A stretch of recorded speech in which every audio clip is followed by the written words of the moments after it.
So for this example, it's going to be an example from the Chem 101, and it's about the percent yield problems. And this is really cool because it applies a lot in lab, because when you do different things and you get your results, you want to see how good of a product did you get.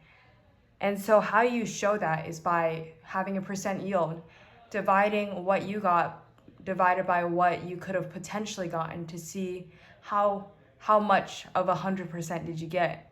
And so to do that, you first need to know what the limiting reactant is.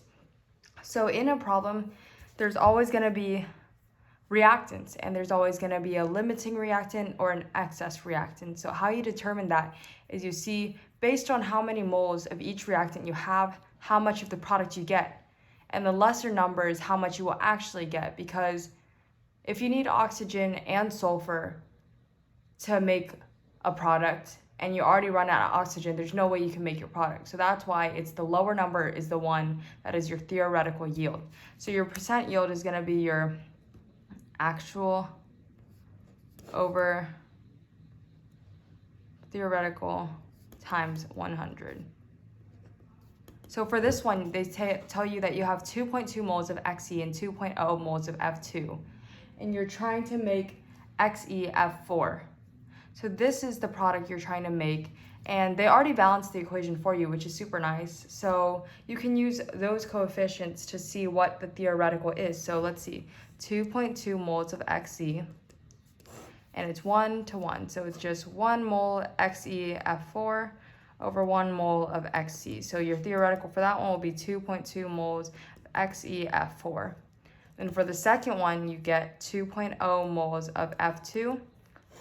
But then there's 1 mole of XeF4 and 2 moles of F2. And how I got that 2 is from the coefficient in the equation right there. And so your answer for this one's going to be 1.0 mole of XeF4. So this is going to be your theoretical, not this one, because this is the excess. So your excess is going to be Xe. Your limiting is going to be F2.